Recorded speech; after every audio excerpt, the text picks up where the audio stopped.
Thank you for coming to my talk. I'm Tim Fletcher. I'm a senior designer at Jagex. My talk I have called Elegance versus Intricacy when your design is too good to have depth, which I think is quite clickbaity, but hopefully I can justify it by the end of the talk. Is the clicker not working? Clicker stopped working. No, all right, I'll do it from here. No, the whole thing stopped working. Why isn't it responding? Oh, hang on, because I've got the wrong Windows. There we go, right. So firstly, I'm going to go through Elegance as a game design principle and why it's a good thing, but also why actually it might not be the right solution to your problems and why it might actually be making your game worse, despite it being essentially the basis of all shared game design wisdom. Then I'm going to propose Intricacy as an alternative approach to making your game, which might give you the results that you want. And then, because that's kind of an abstract discussion, I'm going to go through some practical tips for how you can actually accomplish that in practice. So that's me, hard at work, writing the story plan. I'm Tim Fletcher. I'm a senior designer. I work on RuneScape at Jagex. We have two games, RuneScape and old school RuneScape. I work on the one that's not old school RuneScape. At Jagex, everyone has a secret code name. Mine is ModJack. I think it's supposed to protect my identity or something like that, but it doesn't really work. And if you want to get in touch with me on Twitter, I'm JagexJack. My career peaked recently when I responded to player feedback in the form of a parody of the song You're Welcome by Moana. I'm not sure how I'm ever going to top that again. My job is kind of an odd combination of narrative designer and system designer. I just got off 2 years of serious systems project, but now I'm sort of responsible for the ongoing storyline. So I kind of do a little bit of both. I started in the games industry quite late. At the age of 30, it took me about that long to get over myself to the extent that I was able to actually work. And I started as a QA on Ballad of Gay Tony, which is a second piece of DLC for GTA 4. And while I was there, originally the music in Gay Tony was, in early builds, was the same as the music from the previous DLC. So it was hard American rock from the Lost in the Dam DLC. And one day I came in and all of the music tracks had been replaced with weird noise that seemed very distorted and wrong. So I reported this as a bug, but it turned out it was Pon de Floor by Major Lazer. I didn't last very long in that job. So I moved on to Jagex. That's RuneScape as it was originally released in 2001. It's not the best looking thing. I joined about 10 years ago, 9.5, and I've been a designer for about 9 years of that. That's RuneScape now. It's the same game 20 years later. That's an update that we released this Monday. Players can go and explore an island full of dinosaurs. And the game's come on quite a lot in that time. My proudest accomplishment personally on the game is making it so that when you left-click things in the game, they respond to you. So an oven, if you click on it, will respond rather than ignoring you and waiting for you to use meat on it, which makes quite a big difference. So working on RuneScape, the thing that most stands out to me about it is that our community are very engaged. And I have an example of that here. This is the RuneScape wiki. Now, we just moved. We helped our wiki community move off Wikia because they were frustrated with the advertising onto their own hosted site, which we helped them with. And I'm assuming you probably don't know much about the metrics of wikis, but if you look at the numbers in the top right there, they tell me that other than Wikipedia, ours is the largest wiki there is online. It outranks all the other Wikia wikis, even for much more popular games than ours, because the community is so committed. That will be relevant to the talk, I promise you. But before I get onto that, I have some important, although I said my career started at 30, obviously, like most game developers, it actually started a long time before that with the games that I played. And a very influential game in my career was Knights of the Old Republic, which is probably the game that put BioWare really on the map as a huge deal. And in Knights of the Old Republic, at the start of the game, it's a D&D Star Wars implementation. You choose a class. And I didn't want to play a soldier because they all die on Hoth, and I didn't want to play a smuggler, a scout, because that's just Chewbacca. So I want to play a scoundrel, right? Blaster pistol, Han Solo, very cool. That's what I want to play. So I built a character who was based around single-wielding a blaster pistol, sneak-attacking people. Brilliant. Spoilers for Knights of the Old Republic. About halfway through the game, you become a Jedi. So now you stop leveling in whatever class you started leveling in, and you continue leveling as a Jedi who uses lightsabers. You can continue to use a blaster pistol, but you shouldn't, because a lightsaber is better. So all of the points that I'd spent on my blaster pistol proficiency didn't work. But it's okay, because I could still sneak attack. The rest of my team would distract the enemies. I could sneak attack with my lightsaber. It's okay, my character kind of partially works. At the end of the game, you're thrown into single combat with this guy, the final boss. The rest of your team are dead or gone or turned to the dark side or something like that. So it's just you, one-on-one. So there's me. None of my blaster pistol points work. None of my sneak attack points work. If it was today, I probably wouldn't have completed that game. I persisted with it because I was about 20 or something, and that's the kind of thing you do. And eventually I completed the game. But not a great experience. It's the kind of experience you have as a young person growing up that informs the way that you design games in the future. Here's a similar example. This is Diablo 2. I don't know if you're familiar with this chap, but in the third act of Diablo 2, you're in a jungle, you're on your way to fight Mephisto. There's some guys called the High Council of the Zakarum. They are on the Nightmare difficulty of the game, which is like New Game Plus. They're all immune to lightning. It's fine, kill them with fire. This chap, Geleb Flamefinger, he's like a mandatory mini-boss. He's always there, he always spawns. He's also immune to fire. Immune to fire, immune to lightning. He runs very hard, he hits very hard. I was playing a wizard who can only cast fire and lightning magic. I couldn't kill him. That was the end of me playing Diablo 2. Very similar experience. Now, I've got one here. This isn't a personal experience of mine, but I'm hoping it will be for some of you. This is the final boss of Pokemon Gold and Silver. The final boss of Pokemon Gold and Silver, Whitney's Miltank, appears in the second gym of the game, which is of 8, plus the Elite Four after that. So I think a lot of people's experience with Pokemon Gold and Silver probably ended here when they hit this implacable wall and just couldn't kill it, couldn't carry on. Again, these are the kind of experiences that we have as gamers that influence our design. So with that in mind, I'm going to talk about elegance as a design, which is in a sense a design philosophy inspired by that sort of experience. So I start, I think, as a lot of game designers, with this statement. I want to make my games more perfect. Right? Everyone wants to do that. I don't mean perfect. Everyone knows perfect is an unattainable ideal, and we shouldn't let perfect be the enemy of good, and so on and so forth. But we want to be more perfect. So in order to make things more perfect, what we need is less imperfections. Right? Brilliant. No problem. So here's a game design philosophy and approach that I use in my job, because mostly I design review things rather than designing myself. So people bring me their designs, and I give them feedback, mentor them, that sort of thing. So number one, let's find some imperfections. There's an example of an imperfection. It's a mini-boss which can't be killed by certain builds. Bit of a problem. Let's find that imperfection. There's another example of an imperfection.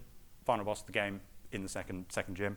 So we'll find them, and then we'll remove them. Brilliant. Brilliant game design. Here's a good famous example of that. This is System Shock 2, where this was very early on in the establishment of the first-person RPG genre, one of the influential games in it. I think Ultima Underworld already existed. And their observation when designing the game was that they didn't really want to do NPCs in their engine, like interactable NPCs as opposed to enemies. They didn't think that really worked well in their engine. And also they didn't want to use dialogue trees. They thought they would be unimmersive to the type of game they were making. So having decided on those imperfections, they killed all the NPCs in the game. There's no one alive. You can only interact with people through reading their audio logs, which then became obviously a genre staple for everyone else. But they initially did that in response to essentially technical and design problems. They removed an imperfection.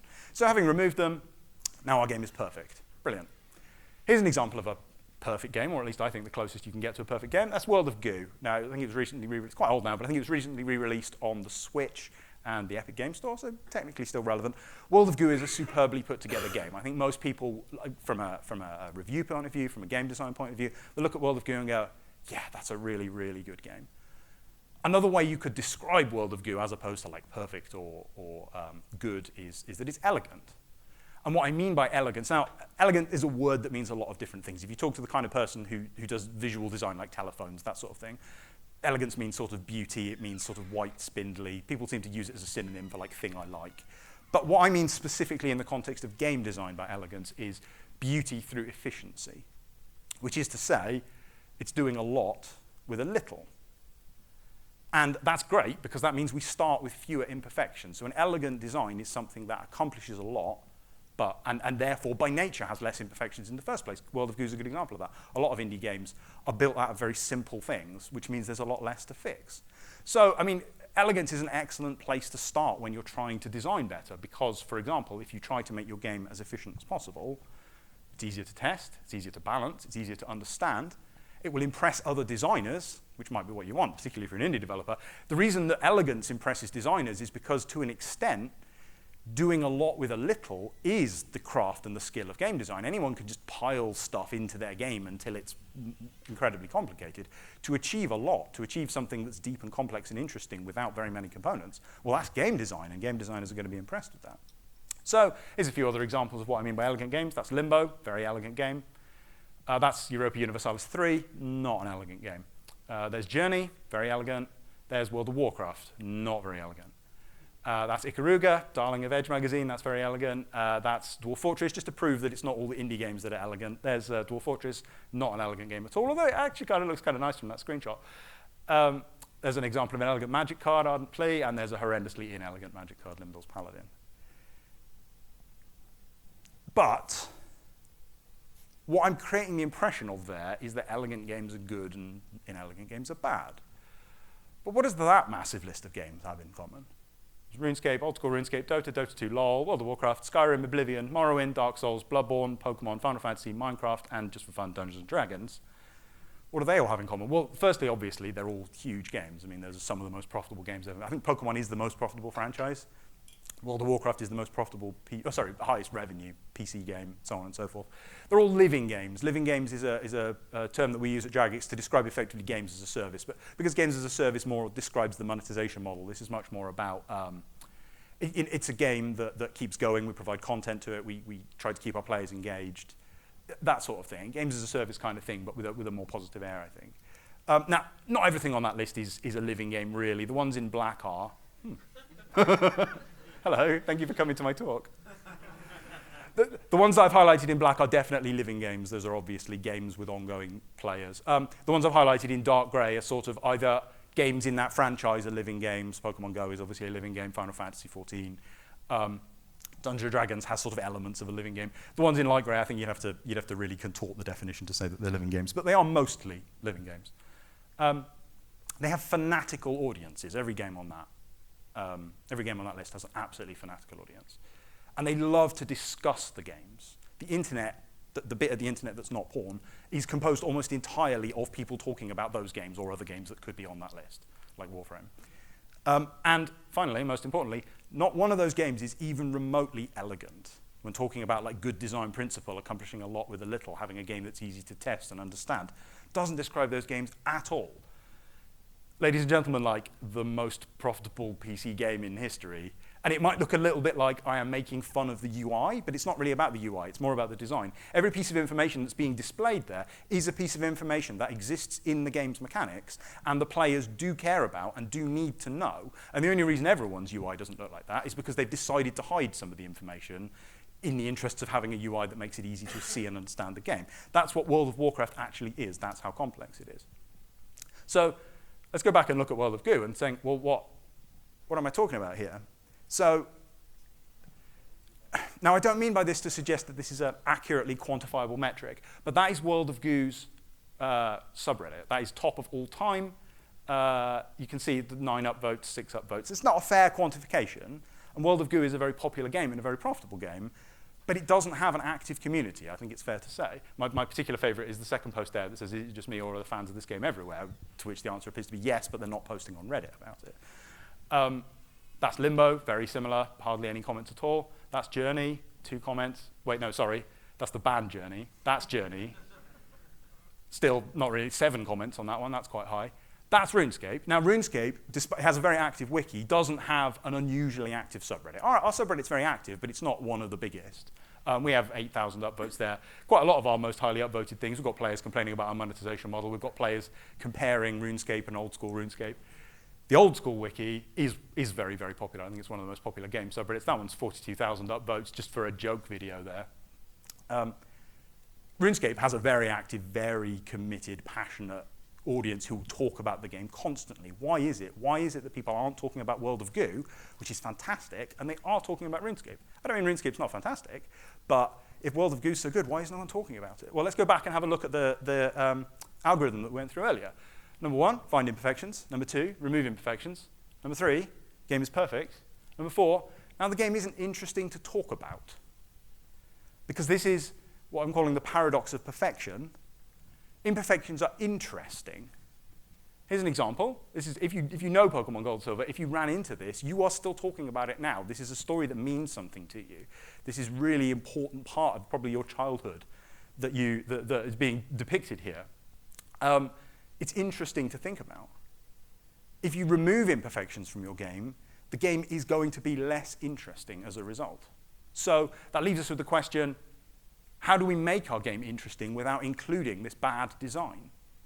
So now I'm going to move on to talking about intricacy, which I'm going to propose as an alternative to that. So here's how I'm going to summarize it. We want depth.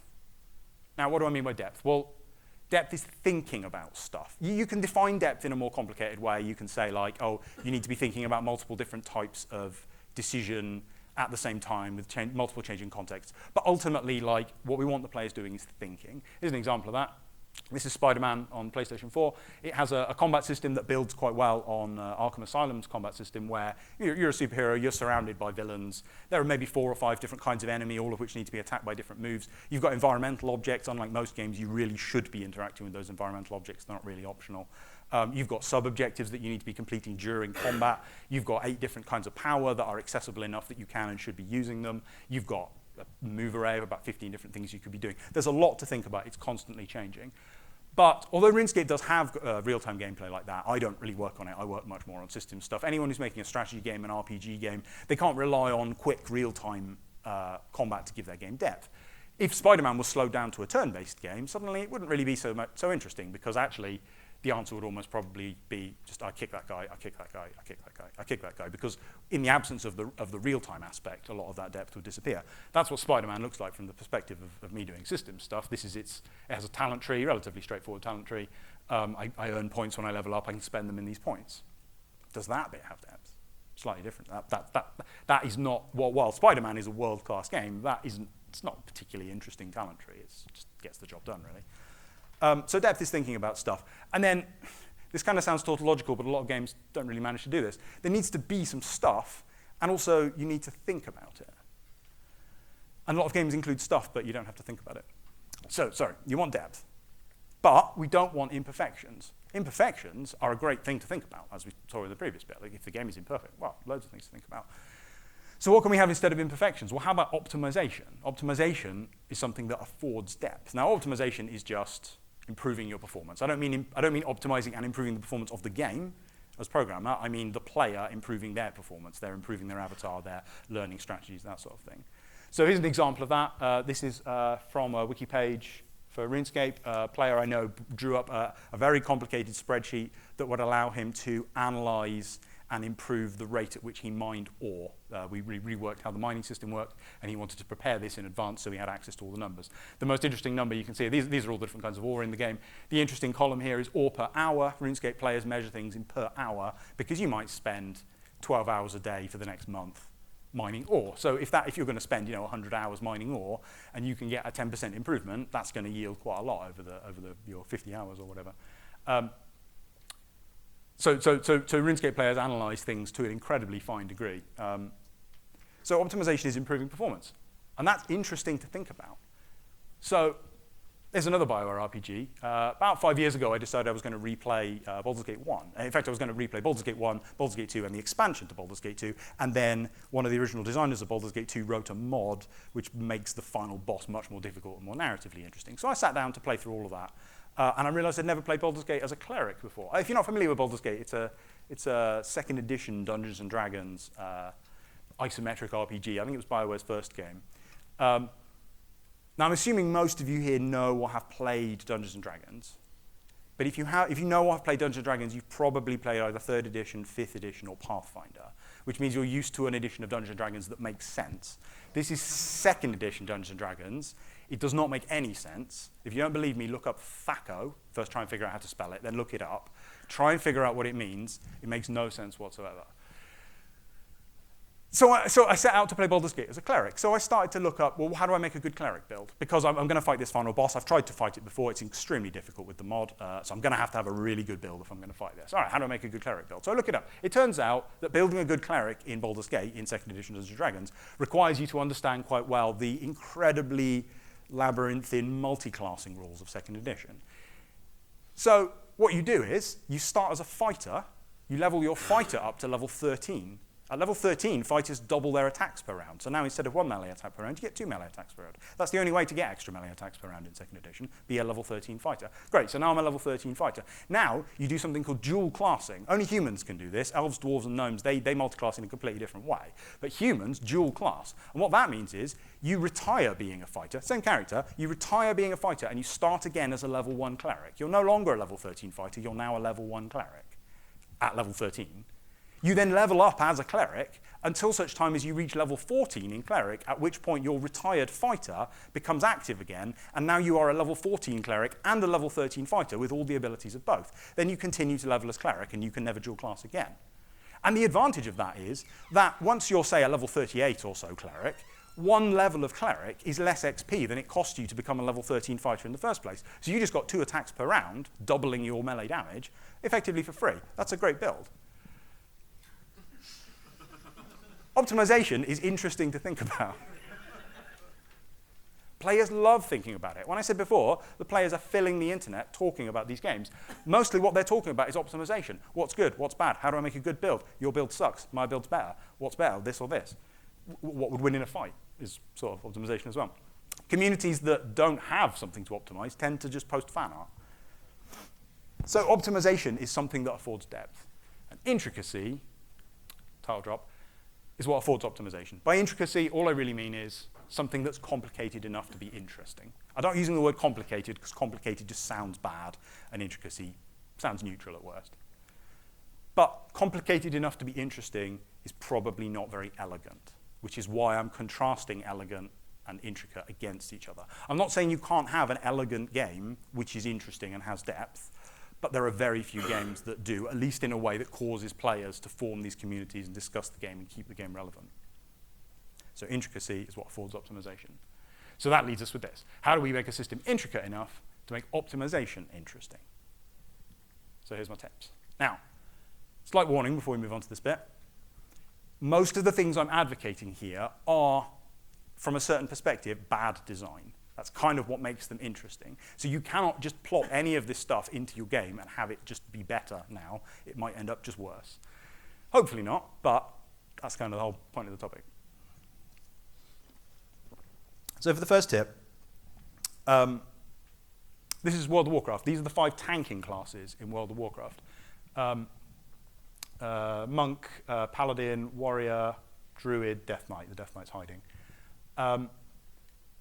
Tanks, if you're not familiar with tanks, you need someone to stand in front of the boss and get hit by the boss while everyone else stabs it in the back. And there are 5 tanking classes in World of Warcraft, and as originally designed, I think monks didn't actually exist at the point when I'm telling this story, but same point would apply if they did. As originally designed, the tanks had different strengths and weaknesses.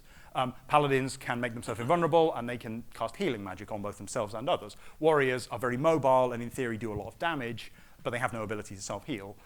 Druids have very little armor, but enormous amount of hit points.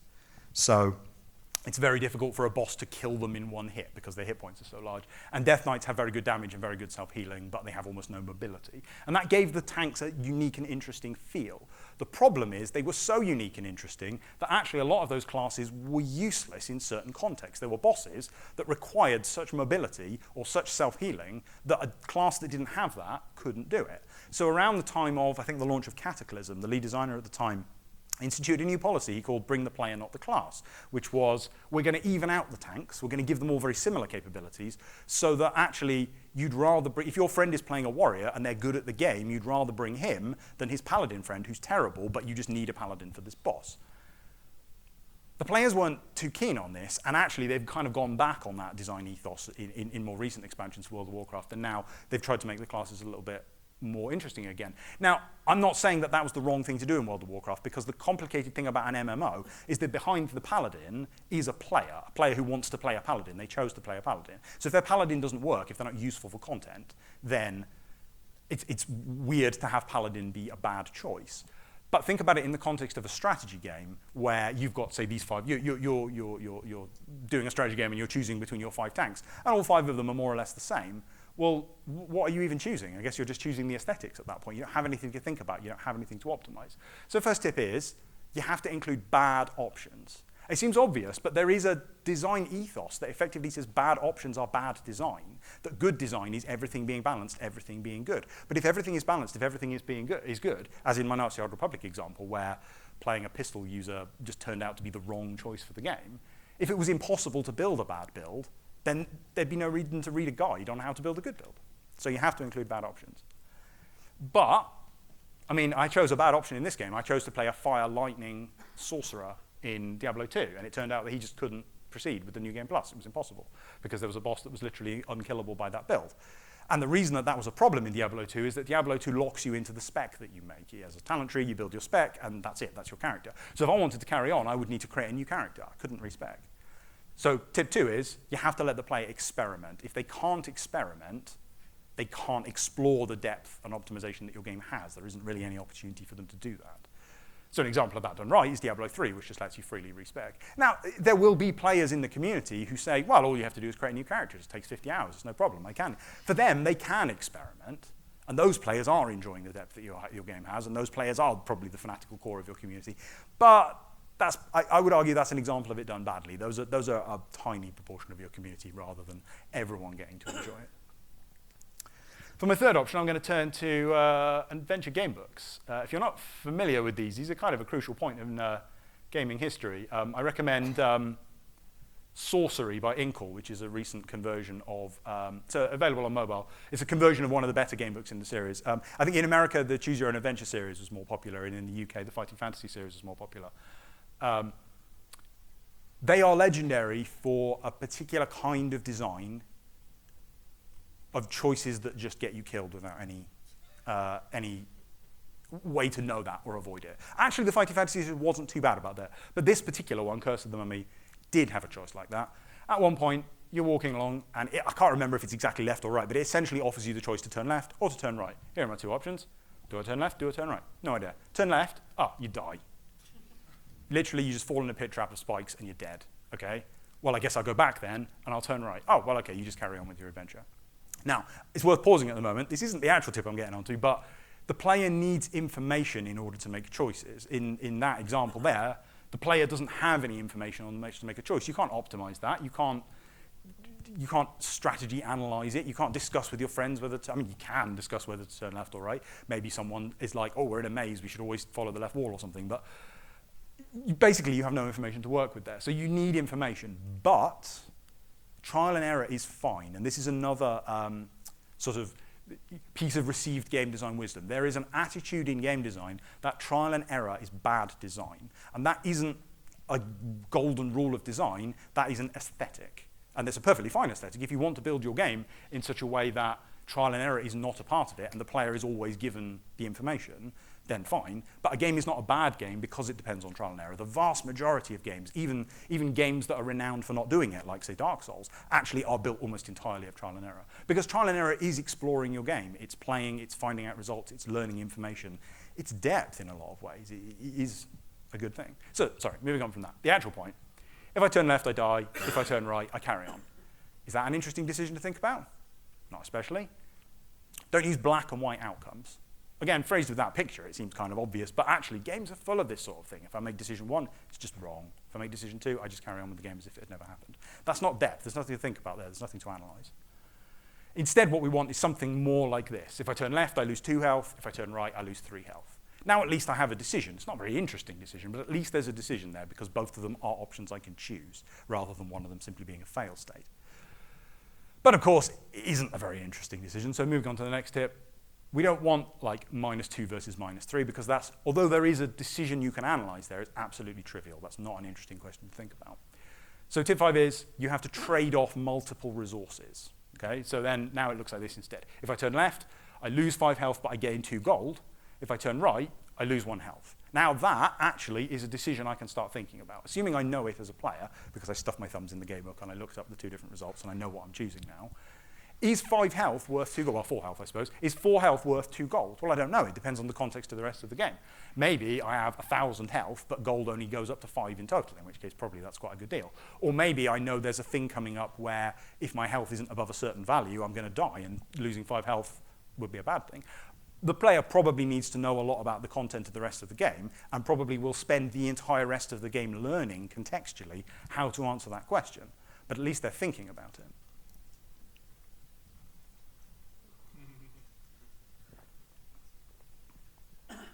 Another example of that in practice, this is Civilization 5. This is founding a religion in Civilization 5. When you found a religion in Civ 5, it asks you, well, what do you want your religion to be about? And it gives you a bonus to one. Civ 5 has about 10 different resources, all of which have their own little icon. And you're choosing here, well, do I want extra food? Do I want extra happiness? Do I want extra gold? Do I want extra science? Do I want extra influence? You can't trivially game this system. The answer to this question, what do you want to be able to do, is not obvious because there are so many different things. They're being assessed in different ways. They're being used in different ways. I think players believe they have solved this now, but it took them quite a while, and the answer is still context dependent. It depends on, well, what's your long-term objective? What does the terrain you're at look like? What are you planning to do in the mid-game and late game? So this game successfully uses multiple resources to make analyzing it more complicated. The next tip, we're going back to World of Warcraft. That is a blue Proto-Drake mount, which drops from Skadi the Ruthless in Utgard Pinnacle in Wrath of the Lich King. That's a rare mount. I think it has something like a 1% drop chance. And players would go and do that dungeon and try to get the mount and not do it. And they do it 100 times, and then they post and complain on the forum because they don't understand how probability works, because they think that after 100 times they should have got it by now. But it's okay, because when you ran that dungeon in Wrath of the Lich King, you also got gear, probably. You were very likely to get gear. You got points that you could spend on gear. You got reputation that you could ultimately spend on gear. You got, I think, chance of pets and things like that. There were lots and lots of different rewards being layered, and that meant that the player's disappointment at not getting the 1% chance of a mount was sort of offset by all the other things they were getting at the same time. I'm calling this concurrent design, which is just, there's stuff. I'm not calling it simultaneous, because it's not happening at exactly the same time, which I think is implied by simultaneous. But there's just stuff going on at the same time, which means the player's got a lot to think about, a lot to get distracted by. That doesn't have to be only with rewards, though. So back to Civ 5. Civ 5 is legendarily addictive. You start playing at 8 p.m. and it reaches 4 a.m. and you don't understand where the time went because you weren't planning to play it at all in the first place. And part of the reason that it works that way is it overlaps everything that's happening. So you start out a game of Civilization, you found your city. Well, what do you want to build? Oh, I want to build a granary. Well, what do you want to research? Well, I want to research archery. Okay, my granary's finished, but my archery hasn't finished yet. So I guess I'll play on a little bit more. Oh, archery's finished. Well, now you can build an archer. Do you want to build an archer? Yeah, I do want to build an archer. Okay, well, I'll keep playing until my archer's finished. But by the time you finish building your archer, you founded a second city. You've started researching another thing. There's never a good place to stop. There's always so much going on at once that you're always distracted by the next thing that happened. Because again, similarly, it has concurrent outcomes. Lots of different things overlapping going on all at the same time. The most extreme example I can see of this type of design is, this is Arkham Horror, the card game. Technically a computer game because I'm playing it here on Tabletop Simulator. You should try that, but do buy it because Tabletop Simulator is like a free mod. This game is it's essentially a Lovecraftian dungeon bash type card game. But what's unusual about it is that you build a deck yourself, like a CCG, and then there's a deck for the scenario. Most games would do one of those two things. This does both at the same time. So you've built your deck. It's got a little engine. It's got some sort of synergies in it. Excuse me. It's got something you're trying to achieve. At the same time, there's a scenario going on. There's complicated mechanics. There's a story. There's a boss coming to kill you. And what that means is that whenever you are distracted from, whenever you are bored of one thing that's going on, the other one will jump in and take over the slack. So typically in a dungeon mash game, there might be just, oh, there's nothing really happening. A goblin spawned and we killed it. Okay, great. But that's fine because I'm fiddling with my deck. I'm mucking around. I've got my engine into play. There's nothing really interesting going on. I don't really care what card I draw off the top of my deck next turn because it doesn't matter. Well, that's fine because a boss just spawned or some weird narrative twist just happened or something went horribly wrong that we have to react to. Because there are effectively two entire games going on. They wouldn't work separately because obviously they're designed to put together, but there's effectively a game of Magic and a game of Mansions of Madness going on at the same time here. And that means there's just so much more depth to explore and so much more to think about and get distracted by. So, concurrent games. So for the seventh tip, this is Skyrim's talent tree, skill tree. Skyrim has 18 skills in 3 categories of like fighter, rogue, and wizard or something like that. And so Skyrim is an example. RuneScape also is a skill-based RPG as opposed to a class-based RPG. So the point of a skill-based RPG is you're given a lot of options and you can kind of customize them to your taste. So rather than being in a class-based RPG, you say, well, do you want to be a fighter or do you want to be a wizard? And if you choose to be a wizard, you can't use armor, but you get access to spells. And if you choose to be a fighter, well, you don't get spells, but you can use armor. In a skill-based RPG, you can do anything you like. In Skyrim, if you want to be a heavily armored wizard, you can. If you want to be an archer who can cast healing magic, you can. And that's the strength of a skill-based RPG. And our skill-based RPGs are often sort of, like they're marketed mathematically. They'll say something like, oh, there are 5,000 class combinations. Don't play that boring game with 3 classes. Our game has 5,000 class combinations. And of course, in practice, there aren't 5,000 class combinations because there's no point being someone who can only do alchemy and blacksmithing and nothing else. That's not a viable class. It doesn't work. And that can lead people to a sort of design that, well, actually, we could reduce this down. This is quite hard to balance. Why don't we instead take the viable builds and we'll make those the actual builds. So we'll change it into a class-based design that uses those builds. Now you've got a simpler game. Brilliant. The problem is that you just did all the players' optimization for them. By taking a complex system and assuming that because it reduces to a small number of choices in the end, you should reduce it to a small number of choices for the player, you just did all the work for them. So all the fun they would have had playing through your game, figuring this stuff out, chatting about it with the community, you've taken out. So your game just has one less step of thinking in it, one less step. Now, I'm not saying that's the wrong decision, but that will inherently make your game less interesting to think about. It will inherently mean that there's less to do, less to build. Skyrim, I think, in practice has 5 viable builds or something. But that doesn't mean that it should only have 5. It doesn't mean it'd be better to design the game with 5 classes.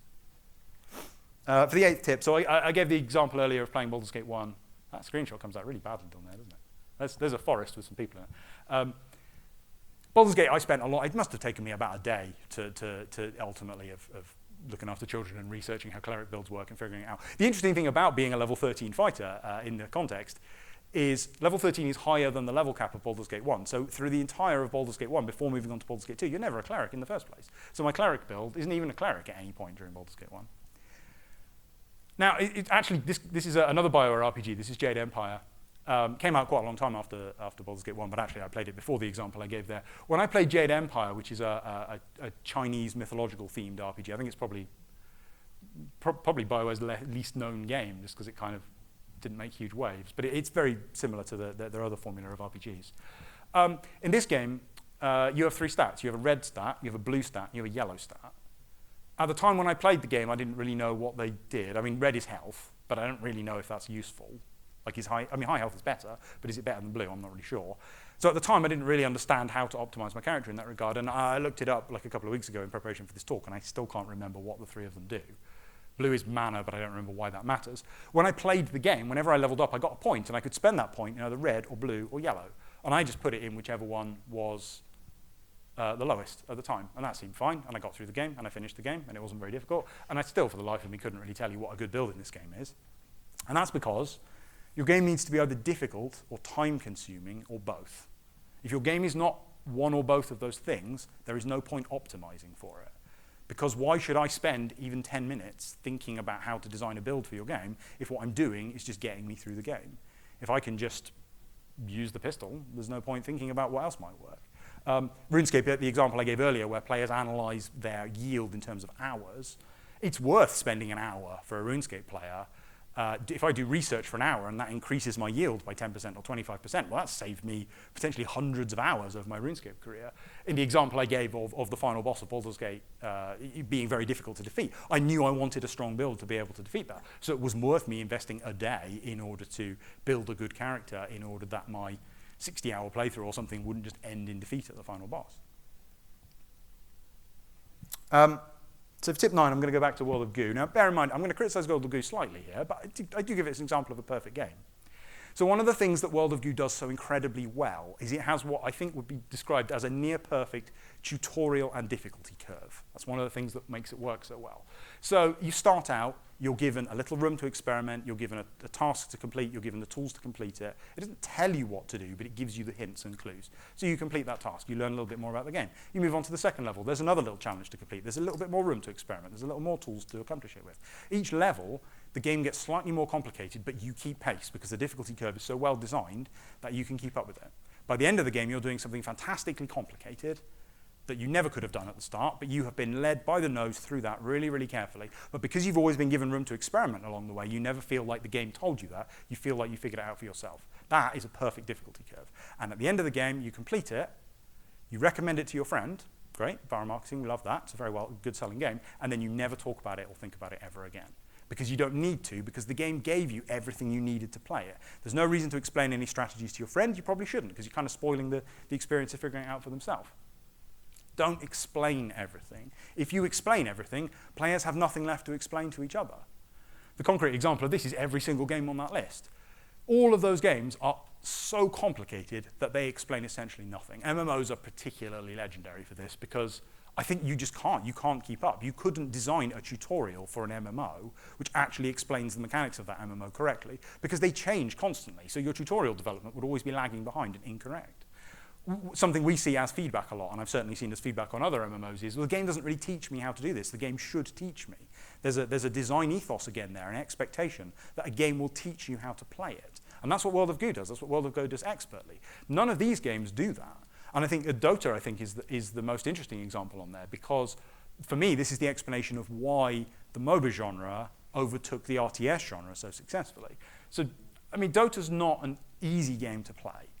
But if you compare it with, say, Warcraft 3 or StarCraft 2, playing StarCraft 2 is like playing Dota whilst also playing 5 other copies of Dota at the same time, right? StarCraft, apologies to any Dota players, but StarCraft 2 is a lot harder. It's a very hard game. And you can't be taught that. You have to practice. You have to sit and you have to practice your micro. If you want to be better at StarCraft 2, that's an investment. That's like an Olympic athlete level of investment to become an expert StarCraft 2 player. But if you want to be good at Dota, well, your friend can just tell you a good build. Dota is a much easier game to play, but it has an arcane, bizarre itemization talent build system where if you've got the wrong items for your build, your character's not going to work. And that's information that can be learned and shared. It's like secret knowledge. And players love sharing that kind of thing with each other. So I think that's a big part of the explanation of why Dota was so successful, because players not only enjoyed, like with World of Goo, I recommend it to my friend, and then I let him get on with it, and he's great, and then he recommends it to his friend, fantastic. With Dota, I recommend it to my friend, and then he says, I've got no idea what's going on, and I say, I'm going to tell you all of my knowledge, and I'm happy because I feel really clever, because I've shared my secret knowledge, and he's happy because now he feels like he's got the secret knowledge too, and he can continue to share it as well. A lot of discussion, a lot of activity, a lot of positivity, because the game was just a brick wall that told you nothing.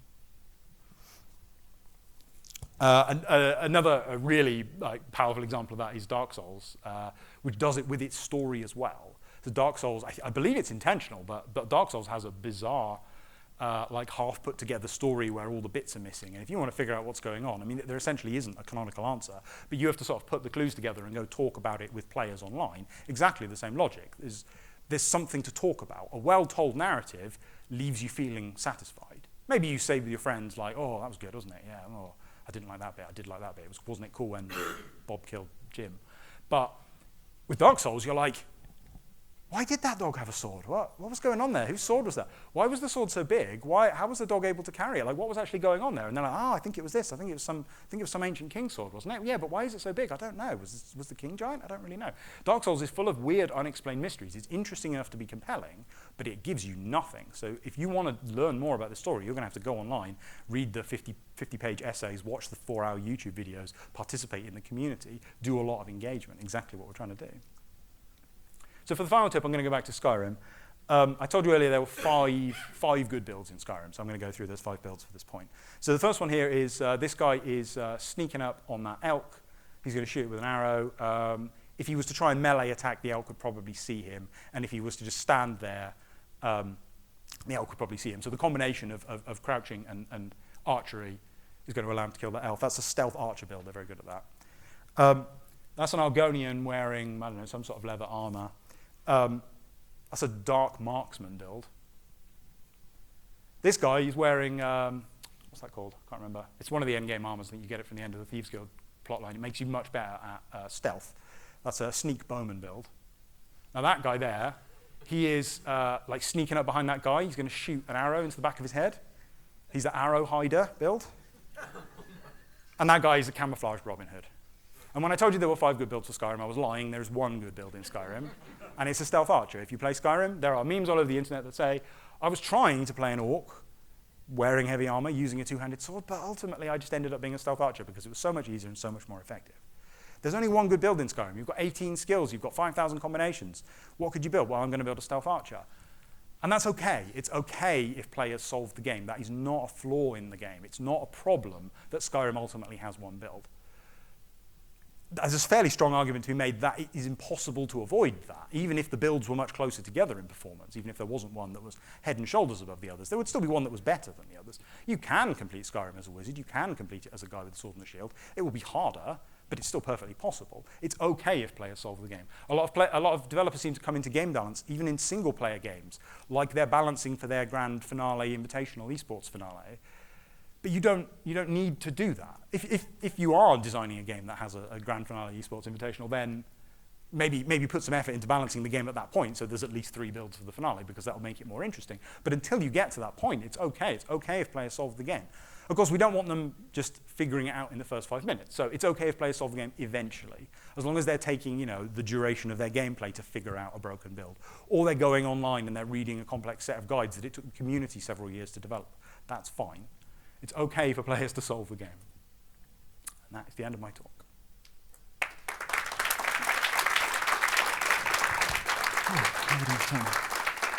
Oh, that took 45 minutes. I am tired. Does anyone have any questions? I'm assuming we don't need to be out of here in a hurry, but...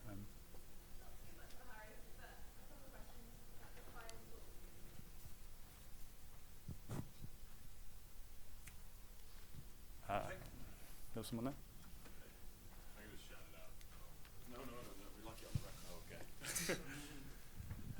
Hey, this is kind of a weird question, but how do you convince someone of this? Because this is not particularly conventional wisdom, right? Like, I really enjoyed the talk. I think 150 slides, that's how. Yeah, I guess so. Show them the talk. Yeah. But have you had trouble pushing this idea? Have you had trouble talking about this with colleagues? No, they seem quite on board.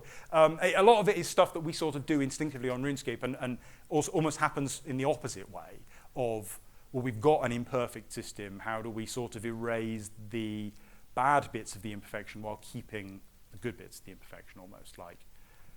So I gave some examples earlier of how you would do it without introducing the error in the first place. So in theory, you could just remove the error.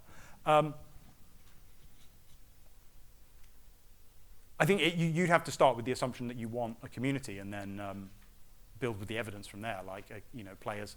The biggest point for me, I think, is just that list of games, that huge list of the most successful games more or less ever made, discounting some early arcade games that have a first mover advantage, which is kind of cheating. The most successful games ever made don't adhere to any conventional design wisdom. Even recently released things, it's not just that game design has got better. Cool, thanks.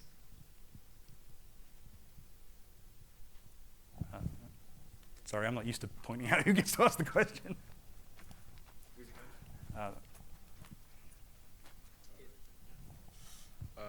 Hi, yeah, so one of the games that kind of lends itself to the stuff that you're saying here is EVE Online. Yep. But that is famously dense and impossible to work itself through. And what I'd want to, one, know your opinion of the success of that game, and two, whether you think it is viable or valuable to work towards that kind of complexity, or to grow towards. EVE Online is sort of the most extreme version. I don't think you can separate EVE Online's complexity from its, like, it's a PvP permadeath game, or more or less permadeath, sort of. And I don't think you, like, there's a matter of taste there, which I think is independent of its complexity. EVE Online is insanely hardcore, and I think in terms of numbers, I think it sort of hovers below a lot of the other games on that list. It has a much more dedicated audience, because that's the exact product they're looking for. But I think in that sense, like, a lot of the logic here applies to that, but because it's such a specific product, you can't just take an MMO player who's used to, say, just a Dota 2 player, they're used to a complex, challenging game. You can't just drop them in EVE and expect them to enjoy it, because so much of the way progression works is just different to what they're used to. They may not want open PvP. They may not want social engineering. Does that answer the question?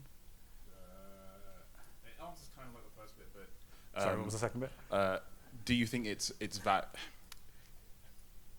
valuable to aim for that in your overall design goal? To aim for what EVE is doing? Yeah, or to try and... Because I don't think EVE itself did that deliberately, right? It's just over the years, more and more systems were added to it, and it became... I think if you separate out the PvP aspect and the permadeath aspect, I don't think EVE is spectacularly different to a lot of other games in that space. I mean, it has kind of an integrated economy. That's the thing that stands out to me, and I think a lot of games would benefit from that.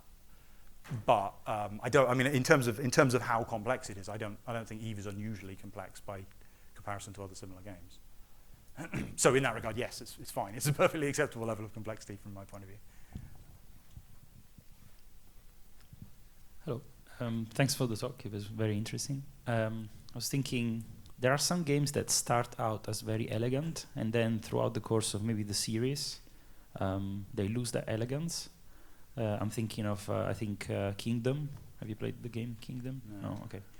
Anyway, third installment, you see the elegance go away a little bit. Do you think there are games that come to your mind that have had that evolution without actually, so they increased in complexity because, every sequel you want to add something, you want to change something, but then they still retained that elegance? I mean, I can't think of an example, but I also don't think them losing that elegance is a bad thing. I would say that is the game developers sort of perhaps instinctively responding to a need from their audience for more complexity. You can't just ship the same perfectly pared down elegant game every time. Portal's a good example of an elegant game. Sorry, which one? Portal. Ah, okay. And Portal 2 just introduces some arguably unnecessary new things. The environments are more complicated. There's the paint gun. There's more complex mechanics, much more complicated story. It's a much less elegant game than Portal 1, but that's fine. That's exactly what Portal 2 needed to be. It needed to be bigger, more interesting, more complicated, more messy almost, in order to be interesting to the people that already played Portal 1. If you just made Portal 1 again, that wouldn't be very interesting. I agree. And I think you're right, and I think it's cool, but then the funny thing is that in your heart, you will always remember about Portal 1, right? Oh, absolutely, because it was the elegant one. Yeah, absolutely. But it's fine. But then, all the people remember Pokemon. Pokemon Red is a messy game, but people remember it. People adored that experience of playing it, despite getting lost and not having any idea how to complete the game. And I think Nintendo. At the time, you had no solution.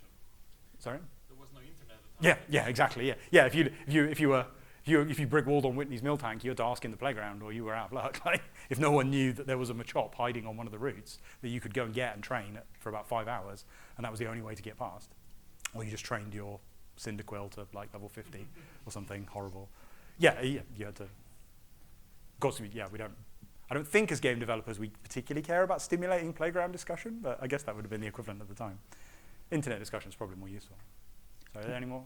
I was gonna say, and I think Nintendo has this unique opportunity to like reset the cycle, where they like make it more and more complex, and then now I think they released the Pokemon game, which actually cuts down on the number of Pokemons, if I'm not mistaken.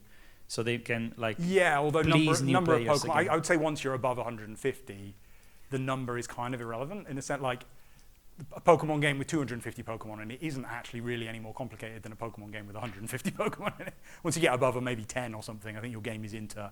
There are just an infinite number of these effectively from the player's perspective. Was there? Thank you very much. Interesting talk. I was curious about, from design perspectives, your tip on like don't optimize for the player. How does this come in when players sort of optimize towards a particular strategy or let's say item build, and it rather than sort of and it's let's say it's 90% better than any other strategy, by implementing like new or by buffing other things and sort of making other things better, how do you sort of balance that community or that sort of like the sort of the player expectation of like, okay, well now there's increasing the option range, if you sort of. I think it depends partly on whether you're making a single player game or a multiplayer game, and whether it's competitive or not. I think there's an entirely different talk to be had on the subject of balance and why you're doing it and how you're doing it. I like the way Blizzard handle balance, where they appear to be doing it wrong on purpose. So they over nerf and they over buff. And that just shakes up the meta. They don't ever seem to be trying to reach equilibrium. Magic the Gathering does the same thing, where they randomly, seemingly arbitrarily, I should say, increase and decrease the ratio of creature damage to spell damage. So this time around, creatures are more effective, and next time around, spells are more effective. And so in that regard, like I think they are balancing towards intricacy rather than balancing towards balance, if that makes sense. So in your example of where there's a build that's 90% better, conventional design wisdom would be, well, we nerf it by 90%, and now it's equal to everyone else. Whereas maybe you nerf it by 50% and buff something else by 70%, and now something else is the broken build. It depends whether if you're Serlin and you're designing Street Fighter 2 and you want all the characters to be absolutely perfectly balanced, then none of this logic really appears. But most games aren't that. Most games don't really need that. And most games benefit from not having that for various reasons. Awesome, thank you very much. At the back.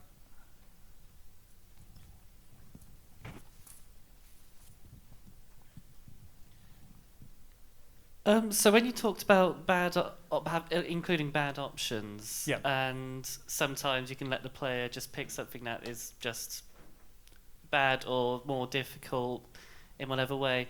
The first thought may be, well, actually, if we have something that's bad, maybe we can introduce a situation where it's honestly the best option, maybe that 1% of the time. Would you consider that to be a good solution, or is it maybe it seems too simple and brute force to be actually a good design option? I mean, it depends what you're trying to accomplish, but there's absolutely nothing wrong with that design. I mean, that's like, assuming that you're following the other stuff about like, well, the player is figuring it out and the player is able to experiment. So you haven't locked them into a build which is only good for 1% of the content in your game. But if they can, this came up in Dark Souls and Bloodborne when I was playing those, that like, there's a certain type of sword which is only useful against a certain type of boss. And why do I have this sword? It's useless. Well, I'm really struggling on this boss. I go look it up. Oh, it turns out this sword does extra damage. So now I'm going to use this sword. I'm glad I've got the sword. I'm glad I went and did the side quest that got me the sword. I feel good about that. That's fine. That's exactly what we want. That is engaging the player. That has got the player thinking about what they're doing. It's got the player thinking about their build. It's got the player optimizing their build. Yeah, absolutely fine. It does. I mean, if it's again, if it's a sort of competitive multiplayer environment and you've got a sort of weird matchup system where you've got this one build which always wins 1% of the time but never wins otherwise, that's probably not good. You probably don't want that. But in a cooperative or single player context, yeah, I think that's perfectly fine. Yeah. I mean, people always talk about Bastion being overpowered, and then they just say, "Well, just pick Farah and she wins." But that's not necessarily a bad thing. It just means that somebody needs to switch. I mean, that's the Blizzard balancing thing, right? Where they're just sort of everything's overpowered sometimes, and everyone seems to get their day in the sun. And if ultimately the objective of perfect balance would be that it didn't matter which character you picked, which obviously that's trivially obviously not what we want. But in that, as soon as you deviate from that system, then there are going to be those sort of inequalities. Yeah.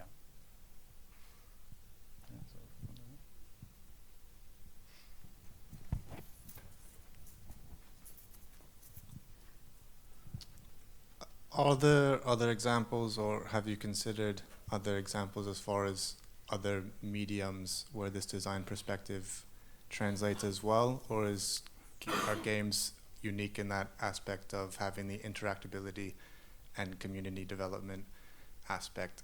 I mean, I think the story of Dark Souls illustrates that you could think about other things. You could have a TV series. I mean, arguably Lost does this. You could have a TV series which is intentionally so obtuse that the audience have to try to figure out for themselves what's going on. And yeah, I think most of the same principles would apply. Of like, I mean, it's not that one's. This one's kind of focused on choices and optimization in that regard. And obviously, figuring out a story isn't optimization, but a lot of the same logic about like if the information is imperfect, if the players have a lot to figure out for themselves, then they're realistically going to communicate about it a lot more. It's just funny. The last talk that was just here is talking about stripping away as much as possible in like art design or something like. Yeah, that's kind of the inspiration for the talk. Is like so much conventional design wisdom is like, yeah, make your game as elegant and simple as possible. And it is. I mean, from a technical perspective, from the point of view of like, what struck me was like just the most interesting games are often the least designed games. Does that make sense? You get these wacky indie strategy games like AI War or Dwarf Fortress, which are just so amazing to think about. And from a conventional design perspective, they're almost not designed. That sounds offensive, but this sort of conventional game design thinking has not been applied to them. They're just their own weird thing, doing their own weird thing. And like, quote, proper game design doesn't really work like that. Something like Spider-Man is so, ruthlessly, elegantly pared down to what it needs to be to make the game work. And as a consequence is not the kind of thing I'm going to spend 20 hours posting about online. I mean, people do talk about Spider-Man, but not in quite the same depth. Thanks.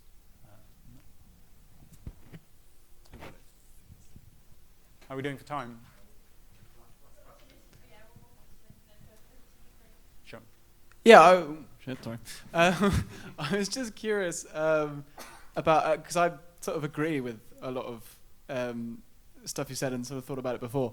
But I'm curious, do you think this applies just to the game and not the sort of interface of the game, as it were, in terms of complex? Because sometimes like, you shouldn't reveal everything, and the player should have to work stuff out. But presumably that's about the game itself, and not how to play it. Yes, I'm not really a UX designer, but yes, I would say almost none of this applies to the user interface, because it's sort of the conventional wisdom, right? Is the user interface is how you play the game, and then the game is itself. And I don't think making the game intentionally difficult to interact with is going to work well. You could argue that Dark Souls is kind of counter to that, but Dark Souls does everything wrong. I don't know. You do 100 talks on Dark Souls, I'm sure people have. But yeah, I don't think...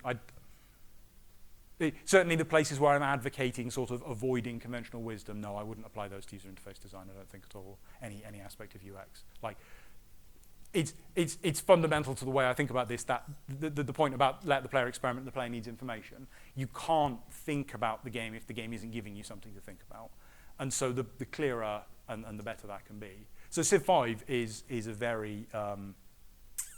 it has some balancing decisions I disagree with, but as an example of a game in the Civilization genre, it's very complicated. It hasn't been sort of stripped down and pared down, even though it's the 5th game in the series, you might expect it to be. But its interface is so much cleaner, so much more usable, so much more communicative than earlier games in the series. It's much more pleasant to play as a result, but it's no less deep for that. So yeah, for me that seems to be all upside. I don't think there's any reason to have bad UI or UX, no. Is that us? All right, thank you very much, everybody.